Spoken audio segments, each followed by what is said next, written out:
السلام علیکم اسٹوڈینٹس، رفعت سمیع اللہ خان آپ کی خدمت میں حاضر ہے۔ جیسے کہ آپ جانتے ہیں کہ میں first year general group Islamic studies کے آپ کو لیکچر دے رہا ہوں۔ تقریباً میں نے 6 سوال آپ کو کرا دیے تھے۔ اب آگے کے سوال نمبر 7 شکر و کفر میں فرق بیان کرنا ہے، سوال نمبر 8 جہاد و جنگ میں فرق بیان کریں۔ یہ 2 سوال میں آپ کو انشاءاللہ ابھی کرا رہا ہوں، ٹھیک ہے۔ اعوذ باللہ من الشیطان الرجیم، بسم اللہ الرحمن الرحیم۔ شکر کسے کہتے ہیں، کفر کسے کہتے ہیں، دونوں میں فرق بیان کرنا ہے۔ تو پہلے آپ دیکھیں شکر کسے کہتے ہیں۔ شکر کہتے ہیں کسی کے احسان ماننے کو۔ کسی نے اگر کوئی آپ کو نعمت دی ہوئی ہے، اس کے اعتراف کرنے کو، اس کا احسان ماننا، وہ شکر کہلاتا ہے۔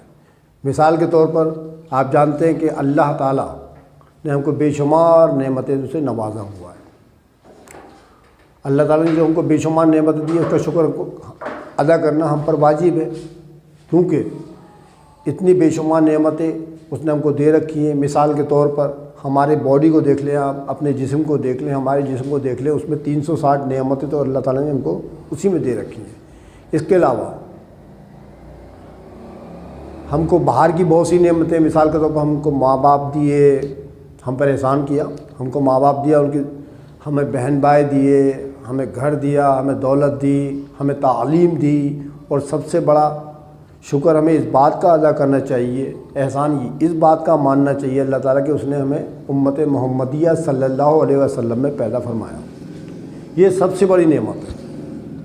چنانچہ اللہ تعالیٰ کی دی ہوئی نعمتوں کا اعتراف کرنا، چاہے وہ دل سے کریں آپ، چاہے ہاتھ پاؤں سے کریں، چاہے زبان سے، ٹھیک ہے، تینوں صورتوں میں ہم پر لازم ہے۔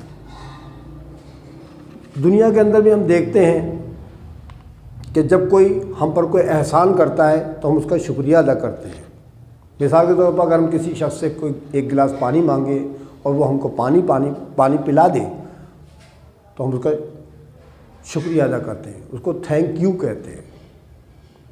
تو وہ ہمارے اس عمل سے خوش ہو جاتا ہے، کیونکہ ہم اس کے احسان کو اعتراف کر رہے ہیں، ٹھیک ہے۔ وہ ہمارا محسن ہے کہ اس نے ہم پر احسان کیا، کیونکہ جو احسان کرنے والا ہوتا ہے اس کو محسن کہا جاتا ہے۔ جب بھی کوئی شخص کسی پر احسان کرتا ہے تو سامنے والا جس کے اوپر احسان کیا گیا تھا، اس کے دل میں احسان کرنے والے یعنی محسن کے لیے محبت کے جذبات پیدا ہوتے ہیں۔ اس دنیا میں اور اس عالم میں سب سے بڑا محسن اللہ تعالیٰ ہے۔ اس نے ہم کو بے شمار نعمتوں سے سرفراز کیا ہوا ہے۔ ہمیں ہر حال میں اس کا شکر ادا کرنا چاہیے، احسان ماننا چاہیے، اس کی دی ہوئی نعمتوں کا اعتراف کرنا چاہیے، ٹھیک۔ تو چنانچہ شکر اس جذبے کا نام ہے، اس خوبی کا نام ہے کہ اگر کوئی ہم پر احسان کرے، کوئی نعمت ہم کو نعمت سے نوازے تو ہم اس کا شکر ادا کریں۔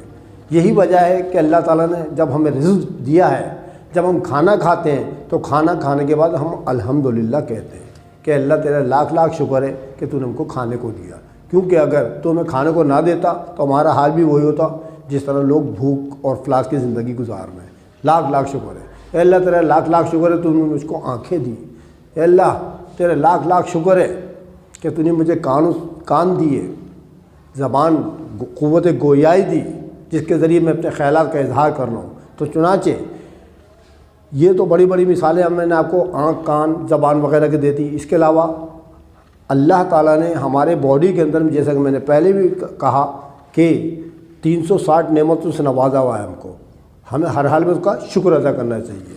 اب اس شکر کے بارے میں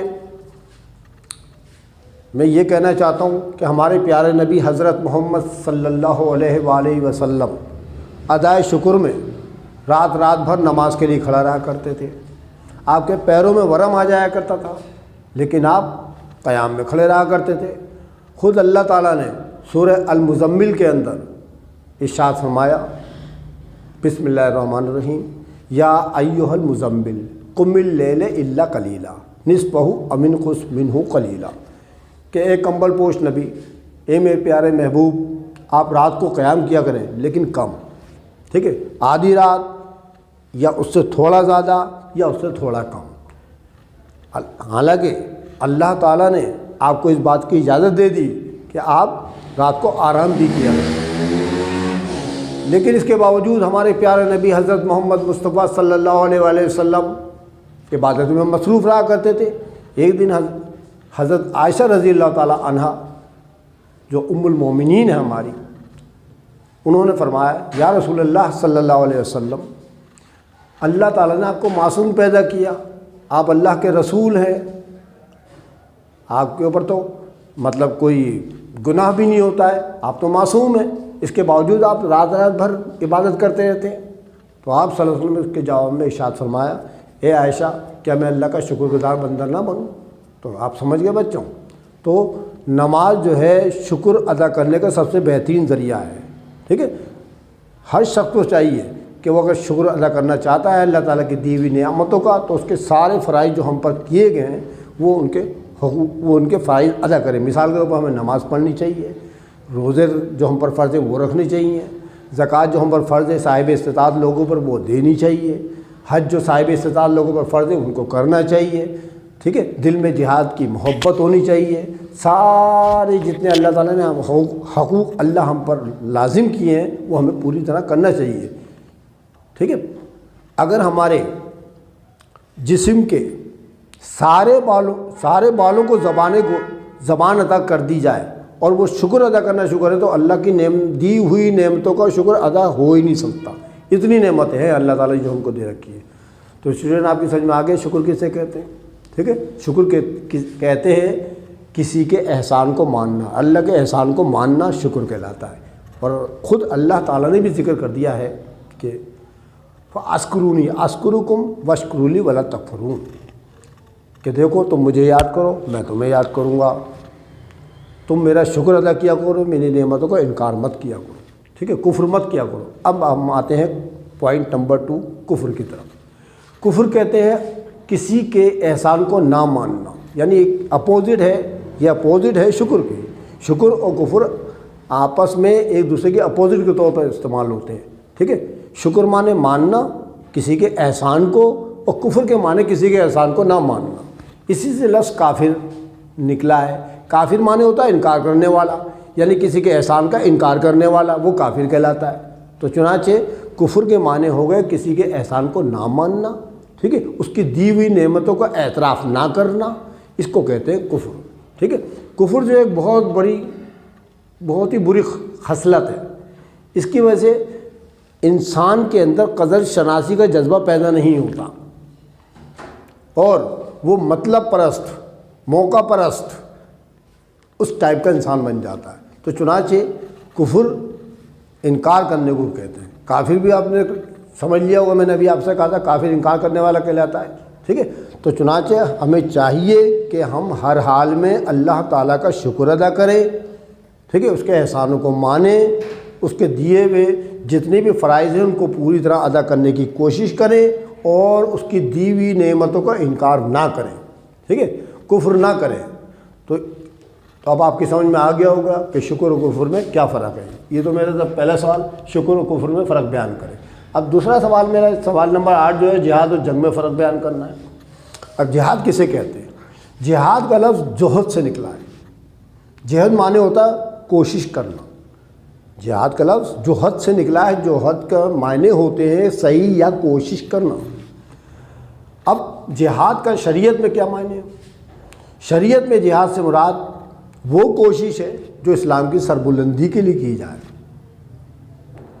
چاہے اس کے لیے ہمیں جانی اور مالی قربانی ہی کیوں نہ دینی پڑے، اس کو کہا جاتا ہے جہاد، ٹھیک ہے۔ تو چنانچہ جہاد دراصل اس کوشش اور جد و جہد کا نام ہے جو دنیا میں اسلام کے نام کو بلند کرنے کے لیے، حق کے کلمے کو بلند کرنے کے لیے اور طاغوتی قوتیں، شیطانی قوتیں ان کا ملیہ میٹ کرنے کے لیے، ان کو نیست و نابود کرنے کے لیے کی جائے، اس کو کہتے ہیں جہاد، ٹھیک ہے۔ یہ بھی دراصل ایک لڑائی ہے، لیکن اس کا مین مقصد جو ہے میں نے آپ کو ابھی بتا دیا، 2 دفعہ بتا چکا ہوں آپ کو کہ اس کا مین مقصد ہے کہ اللہ کے نام کو بلند کیا جائے، ٹھیک ہے۔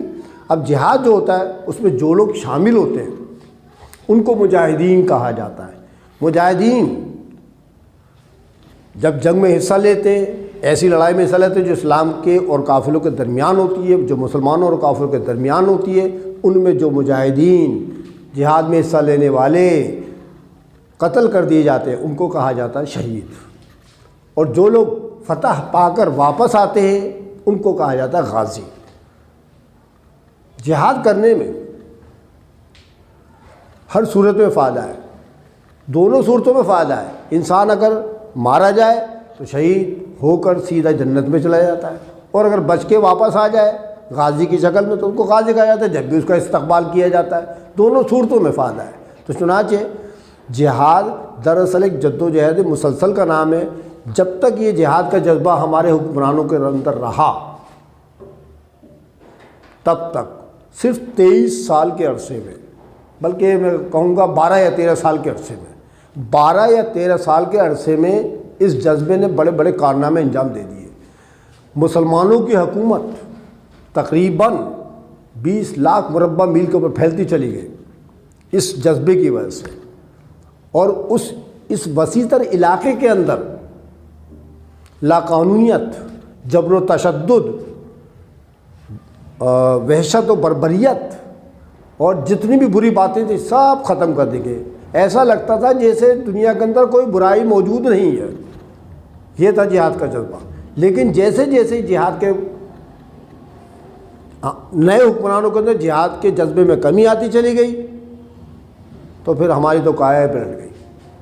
ٹھیک ہے، وہ لوگ جو علم پھیلانے والے بانیوں میں شمار ہوتے تھے، جن کے ذریعے علم پھیلا تھا، اب وہ خود کشکول لے کر غیر قوموں کے سامنے جہالت کی تصویر بنے کھڑے رہتے ہیں۔ دوسری بات، وہ لوگ جو مطلب قانون چلاتے تھے کائے کے ذریعے، قرآن کے ذریعے اور دیگر جو اسلامی قوانین تھے وہ قوانین چلاتے تھے، اب وہ دوسروں کے قوانین کے محتاج بنے پڑے۔ اس کی وجہ کیا ہے؟ دراصل ہمارے اندر جذبہ جہاد کی کمی ہو گئی ہے۔ ٹھیک ہے، جذبہ جہاد اگر ہمارا ویسے پرانے دور کی طرح ہو جائے جو خلفائے راشدین کے زمانے میں تھا تو قسم خدا کی مسلمان دوبارہ وہی عروج حاصل کر سکتے جو اس زمانے میں تھا۔ یہ ہو گیا جہاد۔ ٹھیک ہے، اب آپ کے سمجھ میں آ گیا جہاد کسے کہتے ہیں۔ اب دوسری پوائنٹ ہے اس کا جنگ۔ جنگ بھی ایک لڑائی کا نام ہے، لیکن جنگ کا مقصد کیا ہے؟ جنگ کا مقصد ہے اقتدار حاصل کرنا، دولت و جائیداد حاصل کرنا، شہرت حاصل کرنا، یہ ان کا مقصد ہوتا ہے۔ جنگ میں بے گناہ لوگ زیادہ تر مارے جاتے ہیں۔ ٹھیک ہے، جنگ میں بے گناہ لوگ قتل کر دیے جاتے ہیں، کیونکہ جنگ ایسی لڑائی کا نام ہے جس کا مقصد صرف اور صرف دولت، زمین کا ٹکڑا، اقتدار، قبضہ اور شہرت حاصل کرنا ہے۔ کیونکہ جنگ اس میں اسلام کا نام سر بلند نہیں کیا جاتا ہے، بلکہ صرف دنیاوی لالچ، دنیاوی فائدہ مقصود ہوتا ہے، چنانچہ جنگ اس کو کہتے ہیں۔ جو جنگ سے ہر طرف تباہیاں پھیل جاتی ہیں۔ ٹھیک ہے، جنگ جو ہے ہر طرف تباہیاں پھیلا دیتی ہے۔ چنانچہ جہاد اور جنگ میں بنیادی مقصد کیا ہو گیا؟ جہاد دراصل ایسی لڑائی کا نام ہے جو اللہ کے نام کو سر بلند کرنے کے لیے لڑی جائے، جبکہ جنگ ایسی لڑائی کا نام ہے جس کا مقصد دولت، جائیداد، اقتدار، زمین کا ٹکڑا، شہرت حاصل کرنے کے لیے ہے۔ چنانچہ جنگ اور جہاد میں یہ فرق ہے۔ اب آپ کے سمجھ میں آ گیا ہو میرے لیکچر یہ میں نے آپ کو دونوں سوالوں کی تھوڑی سی بہت وضاحت کرنے کی کوشش کری ہے۔ اب آخر میں آپ سے اللہ تعالیٰ سے یہ دعا کرتا ہوں کہ اگر مجھ سے کوئی غلطی ہو گئی اس لیکچر کے دوران، کوئی کوتاہی ہو گئی ہو تو اللہ تعالیٰ مجھے معاف فرمائے۔ ہو سکتا ہے مجھ سے غلطی ہو گئی ہو، میں نے جان بوجھ کر نہیں کری ہے، لیکن ہو سکتا ہے مجھ سے ہو گئی۔ میں تو توبہ کرتا ہوں اللہ تعالیٰ کے سامنے کہ اللہ تعالیٰ مجھے معاف فرمائے۔ انشاءاللہ میں اگلے لیکچر میں آپ کے سامنے نئے سوال لے کر پھر حاضر ہوں گا۔ تب تک کے لیے خدا حافظ۔